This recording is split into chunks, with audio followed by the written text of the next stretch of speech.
Hello बच्चों, कैसे हो? आपका स्वागत है त्रिपाण स्टडी सेंटर में। आज जो हम करने जा रहे हैं काफ़ी महत्वपूर्ण है। एमसीक्यू क्लास 10वीं सीबीएसई सोशल साइंस के अंतर्गत एमसीक्यू हमारा आज टॉपिक जो आया है वन और वन्य जीवन संसाधन यानी forest and wild life resources. ये आपके समक्ष जो एमसीक्यू होगा हिंदी इंग्लिश दोनों माध्यम में होगा, तो ये काफ़ी महत्वपूर्ण रहेगा। और ये आपके एग्ज़ाम भी तो इम्पोर्टेंट है ही है। जो बच्चे कंपटीशन की तैयारी कर रहे हैं उनके लिए भी काफ़ी महत्वपूर्ण रहेगा। इसमें हम हर एक एमसीक्यू को जो एनालाइज करेंगे, समझेंगे और आपको कुछ सेकंड भी देंगे जिससे आप जो है क्वेश्चनों को परख सको, समझ सको। तो ये काफ़ी महत्वपूर्ण रहेगा। लेकिन एमसीक्यू करने से पहले एक बात जो मैं हमेशा कहता हूँ, जिसको आपको सोचना भी चाहिए, विचार भी करना चाहिए और इवन अमल भी करना चाहिए, वो ये है कि जब भी वीडियो देखिए पूरा देखिए, क्योंकि अधूरा जानकारी सदैव खतरनाक होता है। साथ में एक इंपॉर्टेंट बात ये भी रहता है, अगर आप पहली बार वीडियो देख रहे हो तो लाइक शेयर सब्सक्राइब करना मत भूलना, क्योंकि दोस्तों लाइक कीजिएगा तो बनाने वाले का मनोबल बढ़ता है, सब्सक्राइब कीजिएगा तो इससे ये होता है कि जब भी मैं कोई वीडियो डालूंगा उसका नोटिफिकेशन आपको समय रहते मिल जाएगा। और देखिए शेयर का मतलब ये होता है कि आपके थ्रू न जाने किन बच्चों को हेल्प मिल जाए, ये आप भी नहीं जानोगे, इसलिए जो है आप शेयर जरूर करो, ठीक है। व्हाट्सएप स्टेटस पे भी लगाओ। दोस्तों एनएसएस सेंटर जो है कई मानने में बहुत से बच्चों के लिए हेल्पफुल है, चाहे वो 8th क्लास हो, 9th 10th 11th 12th हो, चाहे वो एनआईएस बोर्ड के बच्चे हों, ठीक है, चाहे बीए एमए के बच्चे हो, सभी क्लासों के लिए कुछ ना कुछ जो है त्रिपाण सेंटर में उपलब्ध है। तो इसलिए आपके लिए ज़रूरी है कि आप सब्सक्राइब करके इसको चैनल को जो है सेव कर लो, नहीं तो बाद में अगर रिसर्च करोगे तो शायद आपको ये चैनल प्राप्त ना हो। तो इसलिए सोचना नहीं, विचार नहीं करना है, सब्सक्राइब करके जो है अपने पास सेव करना है। दोस्तों ये तो बात था आपके लिए, लेकिन अब देखते हैं हमारा आज टॉपिक क्या है। यहाँ पर जो हम कर रहे हैं काफ़ी महत्वपूर्ण चैप्टर है वन और वन्य जीवन संसाधन, क्लास 10वीं सीबीएसई एनसीईआरटी सोशल साइंस का। यहाँ पर जो हमारे समक्ष एमसीक्यू आया है ये टेक्स्ट बुक आधारित है, यानी टेक्स्ट बुक्स के अंदर से ये उठाए गए हैं, जो एग्ज़ाम व्यू से काफ़ी महत्वपूर्ण रहेगा। सीबीएसई हमेशा ही क्वेश्चन जो देते हैं वो हमेशा टेक्स्ट बुक से ही देते हैं, और बच्चे जो है यहाँ वहाँ भटक रहे होते हैं और हर चीज़ पढ़ने की कोशिश करते हैं, लेकिन जब वो पेपर खोल के देखते हैं तो पता लगता है कि सारे उनके टेक्स्ट बुक से ही था। और सीबीएसई हमेशा टेक्स्ट बुक से ही बनाता है, इसलिए यहाँ पर त्रिपाण स्टडी सेंटर ने आपके लिए जो है टेक्स्ट बुक आधारित क्वेश्चन लाया है, जो आपके एग्ज़ाम व्यू से काफ़ी महत्वपूर्ण है।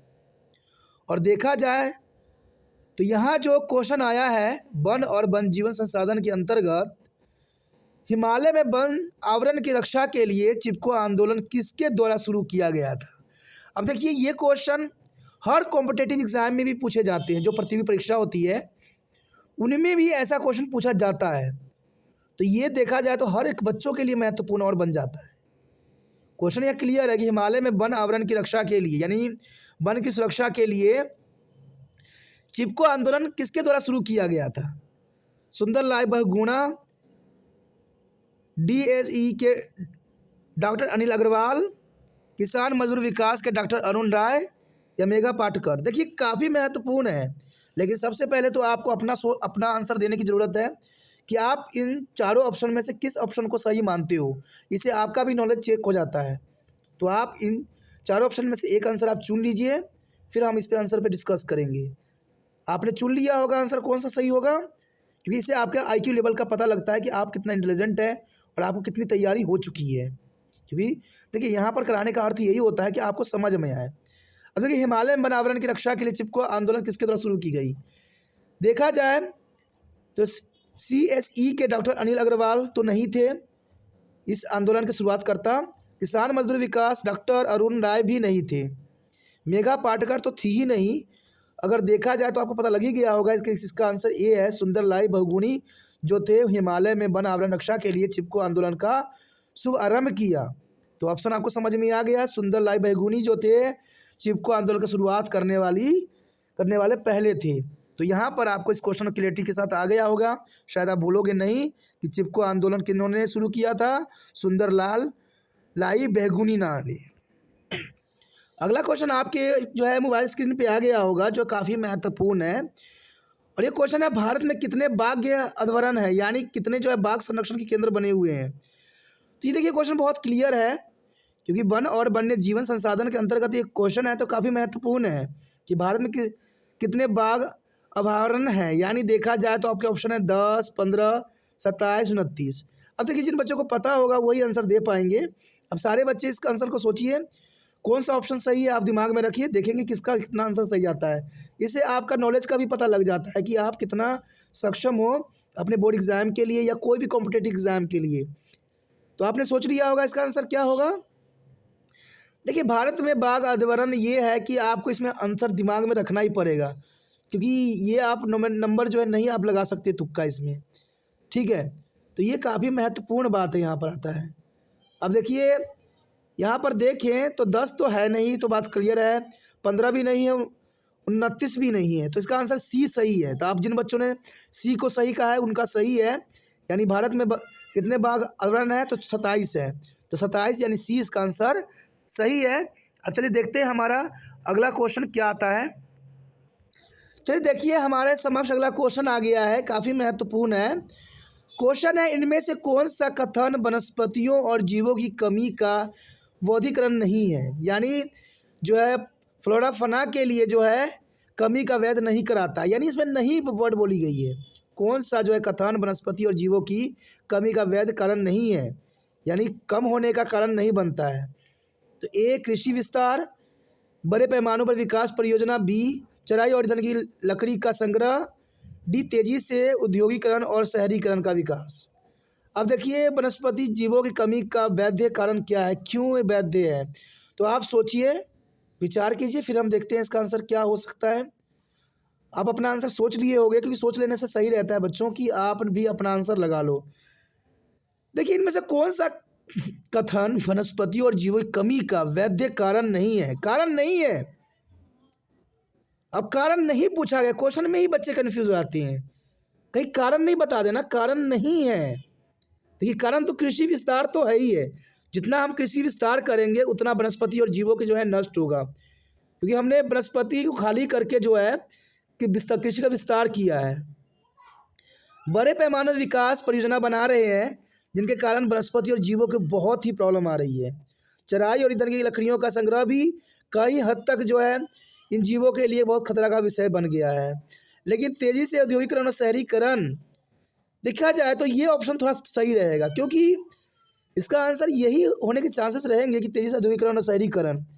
तो ये है, हो सकता है कि कथन वनस्पति और जीवों की कमी के वैध कारण क्या हो सकते हैं।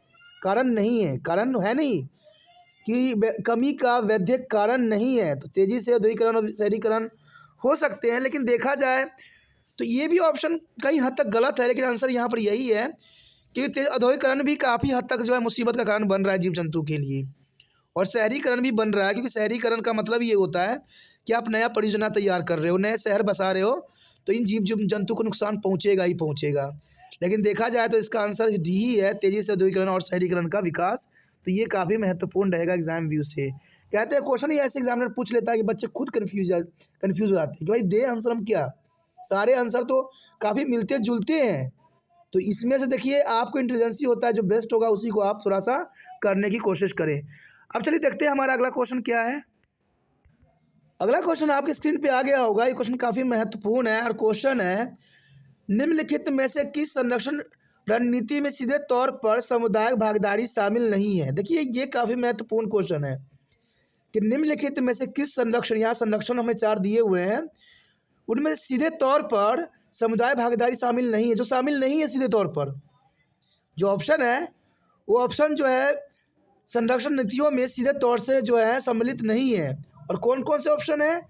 संयुक्त वन प्रबंधन, बीज बचाओ आंदोलन, चिपको आंदोलन, वन जीव आवरण का सीमांकन। देखिए काफ़ी महत्वपूर्ण ऑप्शन है, इसमें भी आपको कन्फ्यूजन हो सकता है, तो ये काफ़ी महत्वपूर्ण है। आप देखिए सोचिए, आप अपना आंसर चूज़ कर लीजिए जिससे आपको सही रहेगा, जिससे आपका आईक्यू लेवल भी पता लग जाएगा कि आप इस आंसर के बारे में क्या सोचती हैं। तो आपने सोच लिया होगा। देखिए किस संरक्षण रणनीति में सीधे तौर पर सामुदायिक भागीदारी शामिल नहीं है, सीधे तौर पर शामिल नहीं है। संयुक्त वन प्रबंधन सीधे तौर पर सम्मिलित है क्योंकि ज़रूरी है। बीज बचाओ आंदोलन भी जो है डायरेक्ट संरक्षण की नीतियों के अंतर्गत आता है, और चिपको मूवमेंट तो आपको पता है कि पेड़ पौधे बचाने के लिए सीधे तौर पर जो है इसको शामिल किया गया था। लेकिन वन जीवन अभयारण्यों का सीमांकन ये सही आंसर होगा, क्योंकि डी जो है आपका सही आंसर है। भागीदारी शामिल नहीं है तो वो है वन जीव अभयारण्यों का सीमांकन, ये सीधे तौर पर जो है सामुदायिक भागीदारी में शामिल नहीं है। तो आपका आंसर सही है, डी है।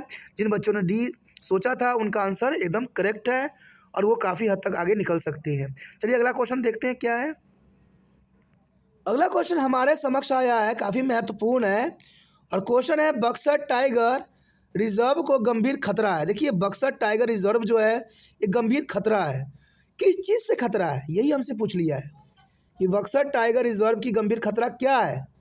ए लो अयस्क खनन, बी तेल की खोज, सी उस क्षेत्रों में डोलोमाइट किया जा रहा है, या डी उस क्षेत्र में ज्वालामुखी विस्फोट। अब देखिए यहाँ पर जो बच्चे समझते होंगे, क्वेश्चन को अंडरस्टैंड किए होंगे, वो समझ गए होंगे। तो आप भी अपना आंसर देखिए क्या हो सकता है इसमें से।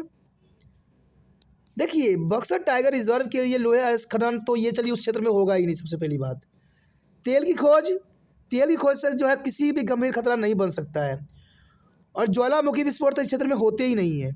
तो ये तीनों ऑप्शन जो है गलत है। यहाँ पर आंसर जो है सी उस क्षेत्र में जो डोलोमाइट खनन की जा रही है जिसके कारण गंभीर खतरा बनता जा रहा है। बक्सर टाइगर रिजर्व की गंभीर खतरा जो है उस क्षेत्र में डोलोमाइट्स खनन जो है सबसे बड़ी खतरा का कारण बन रहा है। और हमारा जो है क्वेश्चन का आंसर भी सी है, उस क्षेत्र में डोलोमाइट खनन। तो जिन बच्चों ने ये आंसर सोचा होगा उनका सही है, वो आगे बढ़ सकते हैं। चलिए देखते हैं अगला क्वेश्चन क्या है। हमारे समक्ष अगला क्वेश्चन आ गया है, काफ़ी महत्वपूर्ण है और क्वेश्चन है हिमालय यू है। आखिर हिमालय यू है क्या। अब कंफ्यूज हो गए होंगे कि हिमालय यू है क्या। ऐसे ही क्वेश्चन एग्जाम में आते हैं और बच्चे कंफ्यूज हो जाते हैं। आपका ऑप्शन है एक कीट है, बी एक औषधि पौधा है, एक स्तनपायी है, या डी एक पक्षी है। आप अपना आंसर सोचिए, बहुत आसान क्वेश्चन है। आपने कभी सुना होगा, पढ़ा होगा किताब में, तो आपको जरूर याद होगा क्योंकि ये पाठ्यक्रम पर आधारित है। तो जो बच्चों ने किताब पढ़ी है उनको पता होगा, तो आप समझ गए होगा। चलिए किन बच्चों ने सही जवाब दिया है पता लग जाएगा अभी। अगर आपने चूज़ कर लिया है तो महत्वपूर्ण रहेगा, अपने कॉपी पे नोट करते रहिए, आपको इससे पता लगेगा। लास्ट में आप मार्क्स कीजिएगा कितना आपको मार्क्स आया है। तो हिमालय में यू, देखिए ये यू जो है देखा जाए तो एक कीट तो नहीं है, एक स्तनपायी भी नहीं है और एक पक्षी भी नहीं है। तो देखा जाए तो ये एक पौधा है। ये क्या है, एक पौधा। ठीक है, यू जो है हिमालय यू एक पौधा है। अब इसी के अंतर्गत अगला क्वेश्चन जो है काफ़ी महत्वपूर्ण है, चलिए देखते हैं। अब देखिए उसी के अंतर्गत एक क्वेश्चन और भी आ गया है। हिमालय यू निम्नलिखित भागों में पाया जाता है, किस क्षेत्र में पाया जाता है। यू तो आपको पता लग ही गया होगा कि एक जो है ये मेडिसिन प्लांट है, लेकिन ये किस क्षेत्रों में पाया जाता है। अब देखिए जो बच्चे के पास अधिक दिमाग होगा, नॉलेज होगा, उनको पता है कि हिमालय यू है, तो इसका मतलब हिमालय के क्षेत्र में ही पाया जाता होगा। तो चलिए आप अपना दिमाग को गैस कीजिए। ऑप्शन है आपके पास हिमालय प्रदेश और अरुणाचल प्रदेश, बी है पंजाब और हरियाणा, सी है पश्चिम बंगाल और केरल, और डी है मध्य प्रदेश और गोवा। आपने सोच लिया होगा आंसर, मुझे लगता है कि बहुत बच्चों ने सही आंसर सोच लिया है। ठीक है, देखिए सबसे पहले तो इन्वेंशन करना सीखिए कि हिमालयन यू यानी हिमालय के क्षेत्र ही होगा ये। हिमालय के क्षेत्र तो यहाँ पर आपको नज़र आ ही रहा होगा। देखिए पंजाब हरियाणा तो हिमालय के क्षेत्र में नहीं आते, काफ़ी दूर होते हैं, उत्तर साइड में है बट दूर है। ठीक है ना। पश्चिम बंगाल और केरल तो बिल्कुल ही रिजेक्टेड है, ये तो है ही नहीं, हो ही नहीं सकता। मध्य प्रदेश और गोवा, हिमालय बेसिकली इन पाठों से भी जाती है लेकिन हिमालय से दूर दूर तक इसका संबंध नहीं है। तो हिमाचल प्रदेश ठंडा है, अरुणाचल प्रदेश ठंडा है, इसलिए हिमालय यू जो है हिमाचल प्रदेश और अरुणाचल प्रदेश के क्षेत्रों में पाया जाता है। तो आपका आंसर सही है ए। जिन बच्चों ने ए लगाया है आंसर, उन सब बच्चों का आंसर सही है कि हिमाचल प्रदेश और अरुणाचल प्रदेश में जो है यू नाम के पौधा पाया जाता है जो कि मेडिसिन काम के लिए यूज़ होते हैं। अब चलिए देखते हैं हमारा अगला क्वेश्चन क्या है। अगला क्वेश्चन हमारे समक्ष आ गया है, काफ़ी महत्वपूर्ण है और क्वेश्चन है किसी एक व्यावसायिक रूप से मूल्यवान प्रजाति के व्यापक रोपण को कहा जाता है। क्वेश्चन समझ गए होंगे। किसी एक व्यावसायिक रूप से मूल्यवान प्रजाति के व्यापक रोपण को हम क्या कहते हैं, उसे क्या कहते हैं। क्या ए उसको झूमिंग कहते हैं, बी गहन निर्वाह खेती कहते हैं, सी मिश्रित खेती कहते हैं, या डी संवर्धन वृक्षरोपण कहते हैं। अब अपना आंसर सोचिए, क्योंकि हिंदी में आपको इसी तरह के टफ मिलेंगे। हिंदी थोड़ा सा टफ ही होता है, पढ़ने में भी समझने में भी, लेकिन शुक्र मनाइए कि आपको हिंदी इंग्लिश दोनों में ही पेपर आता है, तो आप इंग्लिश में भी थोड़ा सा देख के समझ सकते हो, और नहीं इंग्लिश वाला आता है तो हिंदी में भी समझ सकते हो। तो ये आपके लिए काफ़ी महत्वपूर्ण होता है। तो आपने समझ लिया होगा इसका आंसर क्या हो सकता है। ठीक है, चलिए हम समझने की कोशिश करें। कहते हैं किसी एक व्यावसायिक रूप से मूल्यवान प्रजाति के व्यापक रोपण को हम क्या कहते हैं। एक अच्छा जो है रोपण को हम क्या कहते हैं। देखिए झूमिंग तो नहीं कह सकते, झूमिंग खेती तो होता ही नहीं इसमें, ये इंपॉर्टेंट नहीं हो सकता। गहन निर्वाह खेती तो जनरली होती है। मिश्रित खेती भी उसी प्रकार की होती है जिसमें कि अधिक फसल लगाई जाती है। अब देखा जाए तो संवर्धन वृक्षारोपण, क्या ये सही है। हाँ जी ये सही है, डी आपका सही आंसर आएगा। जिन बच्चों ने डी सोचा है उनके लिए आंसर सही है। इसका आंसर है संवर्धन वृक्षारोपण, यानी डी आंसर सही है। आप डी के साथ जा सकते हो और 1 मार्क्स आपको प्राप्त हो सकता है। तो ये एग्जाम विषय महत्वपूर्ण था। अगला क्वेश्चन देखते हैं क्या है। अगला क्वेश्चन आपकी स्क्रीन पे आ गया होगा और अगला क्वेश्चन काफ़ी महत्वपूर्ण है। अगला क्वेश्चन है सैगोन मोनोकल्चर ने प्राकृतिक वनों को नुकसान पहुंचाया है। सैगोन मोनोकल्चर ने प्राकृतिक वनस्पति को नुकसान पहुंचाया है, तो क्यों पहुंचाया, किस कारण से पहुंचाया, क्या है ये क्षेत्र। पहला है गंगा का मैदान है ये, बी दक्षिण भारत का है, सी ब्रह्मपुत्र मैदान है, डी उपयोग में से कोई नहीं है। देखिए क्वेश्चन सही है, करेक्ट है। अब अपना आंसर सोचिए, क्योंकि सोचिएगा तभी आगे बढ़िएगा, नहीं सोचिएगा कुछ नहीं हो पाएगा। देखिए सैगोन मोनोकल्चर प्राकृतिक वनों के नुकसान पहुंचाया है, किस भाग में पहुंचाया है, आपने अपना आंसर सोच लिया होगा।